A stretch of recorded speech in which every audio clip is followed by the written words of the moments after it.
Each user who wants to work offline must do the following to enable offline Gmail. Click Settings link at the top right corner of Gmail. Then click the Offline tab. Available only if offline is enabled for your domain.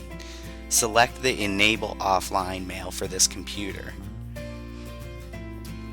You may be prompted to install the Chrome app and select the Allow Offline Mail.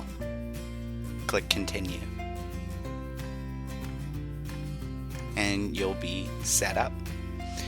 The offline mode looks a little bit different, and with Gmail offline, users can access their mail and compose new messages when they don't have an internet connection or when their connection is unreliable or slow.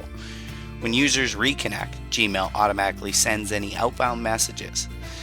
Note that the maximum sync period for this data is 30 days.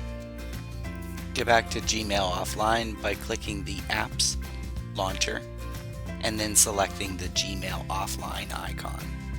Notice it's in blue.